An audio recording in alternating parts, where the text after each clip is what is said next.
One possible starting point is to think about comparing different mythologies of creation of different cultures and religions. The Christian myth of creation, as it appears in the Genesis, if compared to another set of myths of creation, is rather peculiar. It is a myth that believes in the creation of a collection of environments, and subsequently the creation of human beings, and specifically of man. This creation of man implies a relation of domination, instructions and rights with his environment in order to subordinate everything that surrounds him. Also with the fact that woman is created as an appendix of man, we find a method of creation that already has the fundamental aspects of patriarchal hierarchy and domination.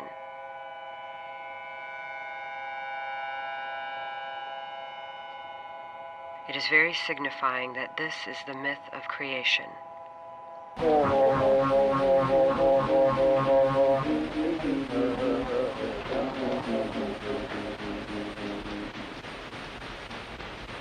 قل يا أيها الكافرون ما أعبد ما تعبدون ولا أنتم عابدون ما أعبد.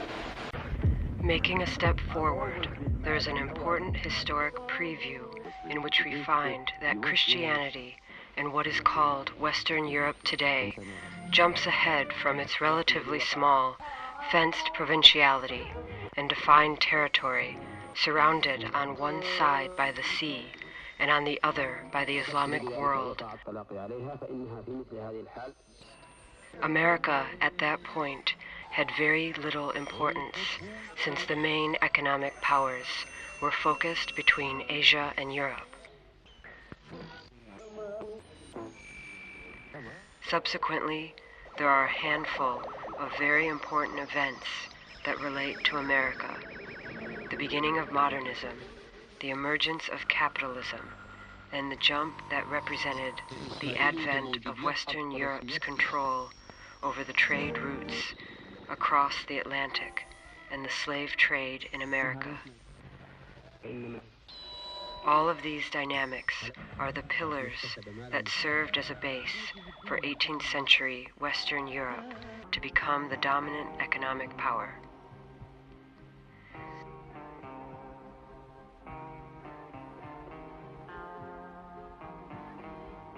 The impact of this change, the discovery of all that was starting to become the global world at that point already, had an extraordinarily important effect on how the world was understood and how time was perceived. It was the first time that Europe began to see the world as a whole body, to classify cultures and historical times, obviously from a Eurocentric point of view, but with the aim to cover a totality.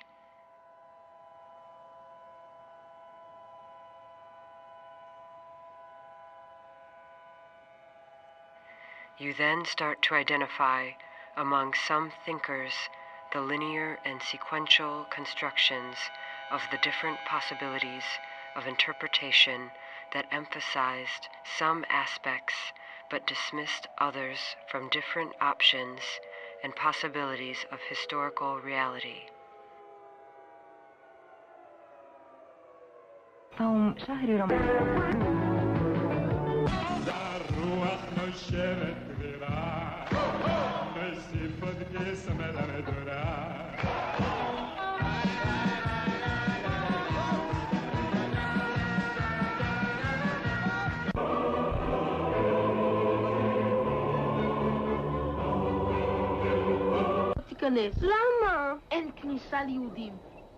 Some paths were chosen, while others were discarded.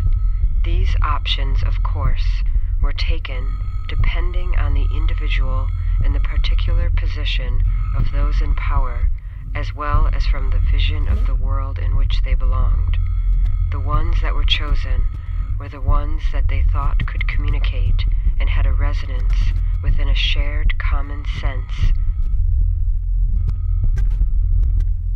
We can then start to see some of the events that are remarked historically as milestones in the development of modern science, from which it's important to distinguish paradigmatic theories of people like Bacon and Descartes.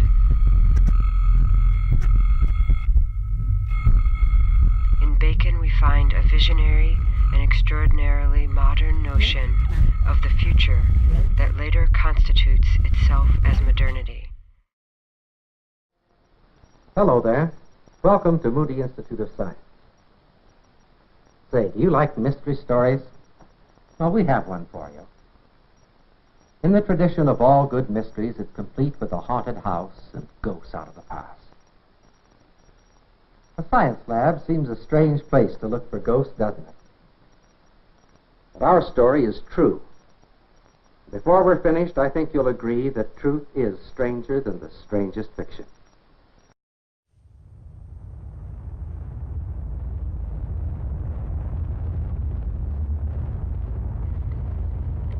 This notion essentially suggests that humanity is defenseless in front of the powers of nature, and that humanity has no tools to confront that, so that the only way to confront is through knowledge.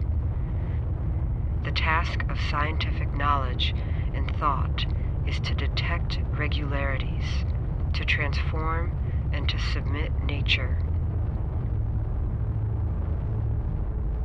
It is like a call to war to subordinate nature.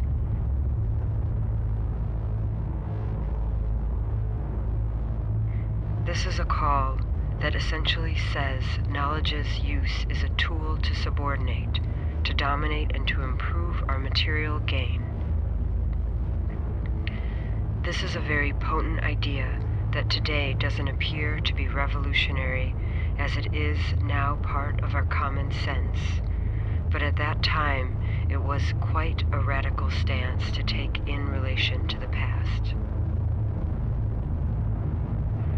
Relating to this logic is Descartes' vision of the possibility to separate subject from object, reason from body. The subject of knowledge is not the human, nor the body, but reason.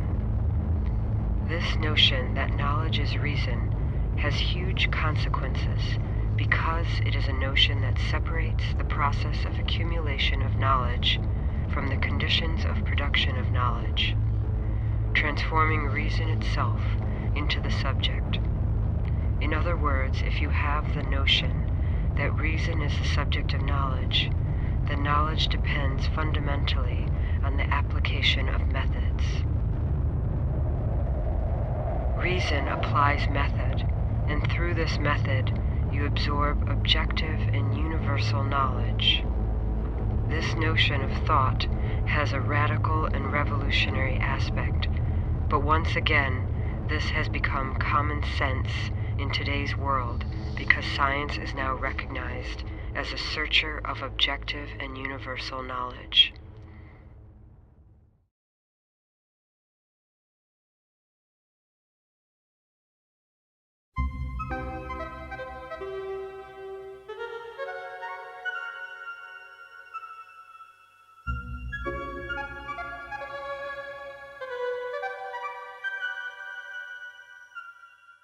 Universal objective knowledge does not depend on the subject that it knows, and since it is universal, neither does it depend on the historical and social context, power relations, cosmology, etc. This potent affirmation, from science's point of view and the scientific method, ends up having an extraordinary consequence.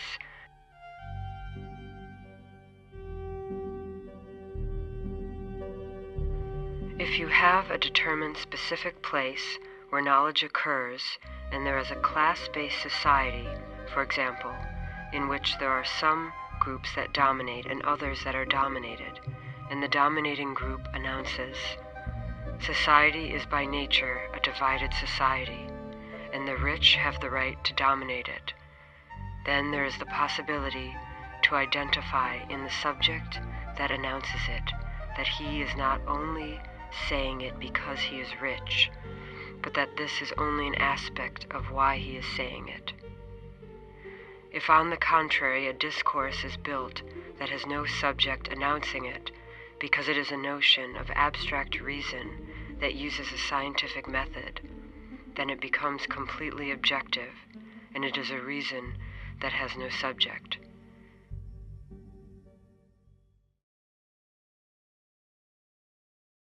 In this way, you build a concealed subject that historically is possible to identify with a lot of clarity. It is a masculine, privileged, white European subject.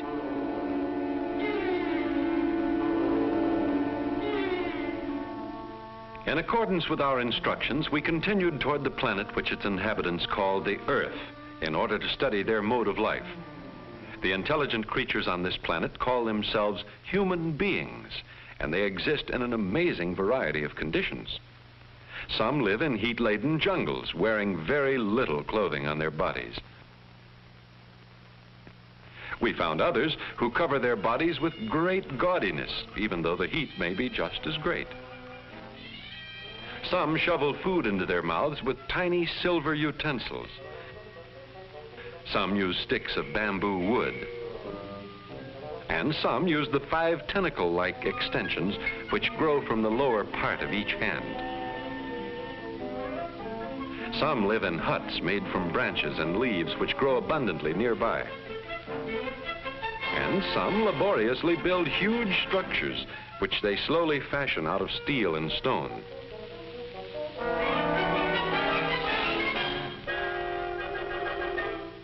And yet, in spite of these great differences, we found that all these human beings share many things in common. Each group has built up its own established mode of living together, a network of customs, habits, attitudes, and ways of doing things which it has acquired through the ages. This mode of life is called by the Earth's social scientists the culture of the group. It provides an organized system of behavior for the members of the group, giving them a framework within which to shape their lives and presenting them with common motives and goals toward which they direct their everyday activities. Whether persons belong to a primitive tribe or to a complex civilization, they know fairly well what life has in store for them, because their culture has marked the way. It is a subject that at least publicly declares itself heterosexual. It is a subject that speaks the legitimate languages of knowledge. He does not speak Quechua or any other native language. The subject only speaks English, French, Latin, etc., making and transforming the others and producers of secondary knowledge of another category.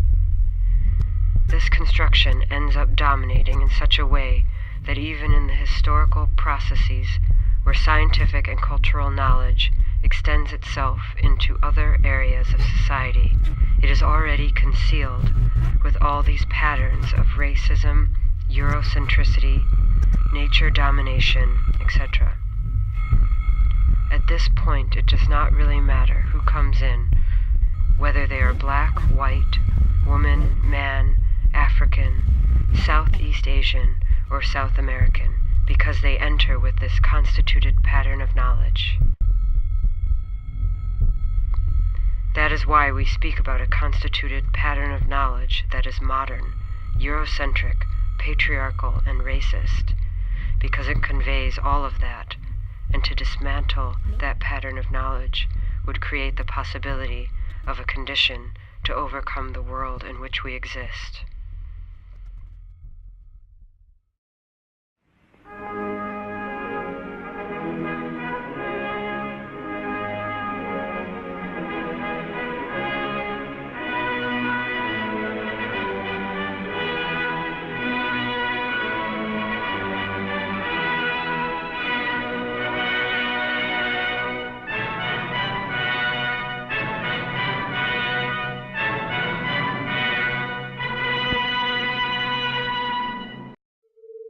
Another dynamic that accompanies these processes later on is what some feminist critiques called the process of disenchantment from nature, or the killing of the nature.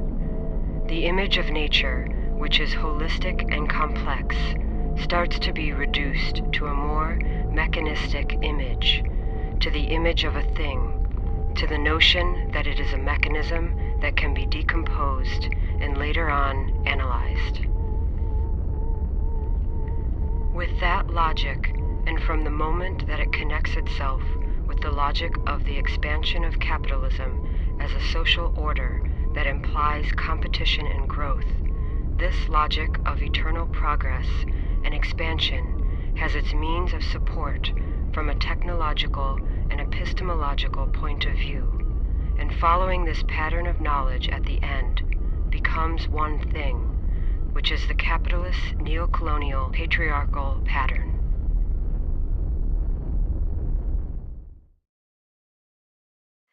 The making of history, the hubris at point zero.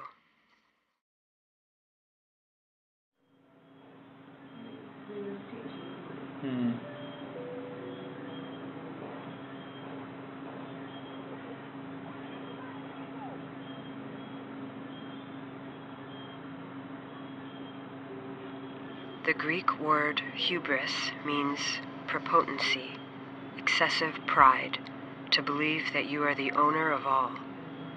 The hubris at point zero, taken from that stance, is like the production of knowledge that oversees everything, cannot be questioned, and therefore cannot be criticized.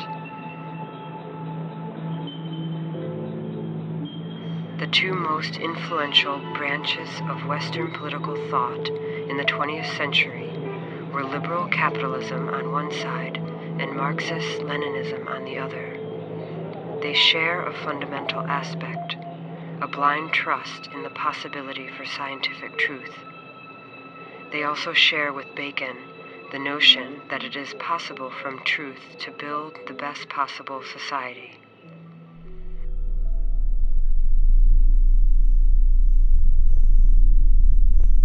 Bacon's utopia includes Solomon's house. In Solomon's house, you find the experts who are the ones who organize society from scientific knowledge. That is exactly the same as what Kant proposes in the 19th century, with the notion that the problems we have in society only relate to the concept that we don't know enough about the functional laws in society, so we organize and decide things from ignorance.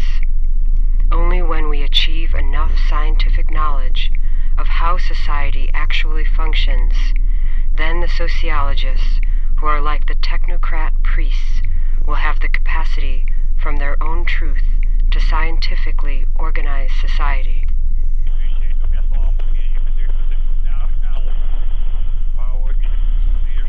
Marxist-Leninism uses the same logic when it proposes that the avant-garde has the capacity to understand the dynamics of history and law. In material dialecticism, you can find that notion of truth. Science not always knew the truth, but there is a kind of approximation that is getting closer to the truth, and that same truth, where there is a dominant class that represents the well-being of humanity, and there is an avant-garde that can express the interest of that class, then from there you can dictate how to organize things and what direction to take, because it is not an opinion, but it is the truth. This, at the end, is actually exactly the same as the technocratic thought of the capitalist and liberal society.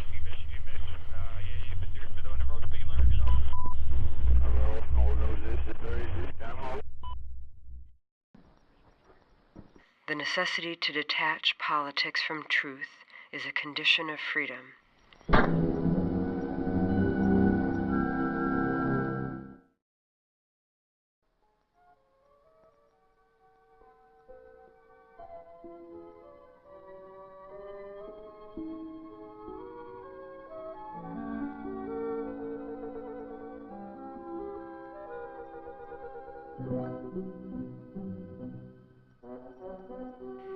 There is a wonderful quote by Adorno that says, The absolute certainty is always lacking freedom.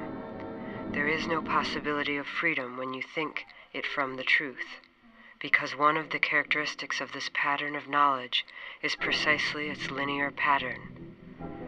From this singular linear pattern, you are not only saying that knowledge is understood from it, but that it transcends into culture itself. Culture can only be built from this singular pattern. One of the things that make easier to understand the logic of the scientific method and the logic of science as an institution is when you read Max Weber speaking of the forms in which modern reason detaches itself from different dimensions. Modern reason detaches itself into a dimension of instrumental reason, a dimension of ethic reason, and a dimension of aesthetic reason. The criteria that operate the dimension of instrumental reason are the criteria of truth, efficiency, and everything that relates to this. The criteria that governs the dimension of aesthetic reason relates to beauty, ugliness, and conceptions of that type. Those relating to the ethic reason have to do with what is just, unjust, lawful, unlawful, etc. But then science operates within the dimension of instrumental reason, and in order to operate it, has to detach itself from the rest.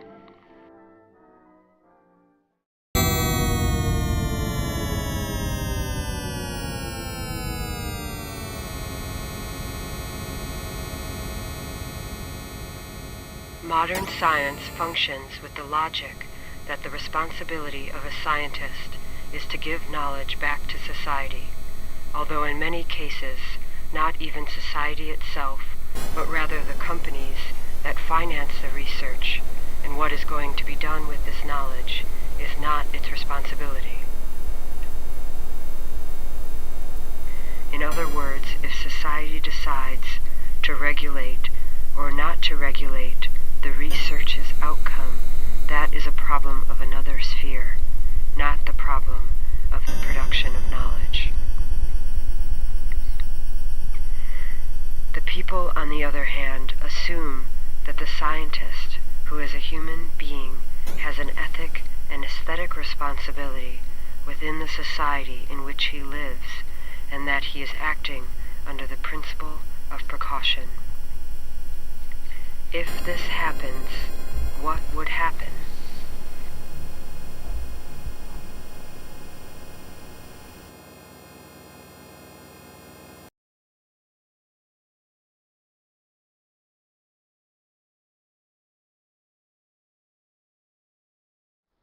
Has the knowledge we've been discussing created a Frankenstein monster which is about to destroy us? Has science somehow become an evil thing? No. True science is a body of fact, and facts are not of themselves immoral. They become good or bad merely in the use to which we put them.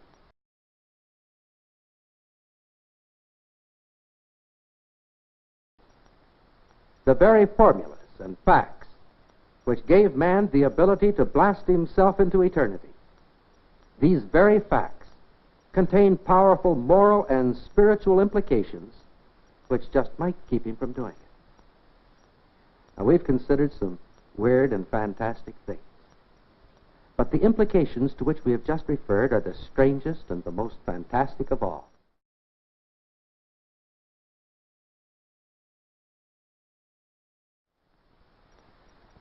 Gives you something to think about, doesn't it? You know, it's an important thing for us to recognize the possibility that every act, good or bad, lives on and on, that we are forever accountable for our actions. But responsibility is the stuff of which character is made. And accepting a full measure of responsibility is the highest challenge before any young person today.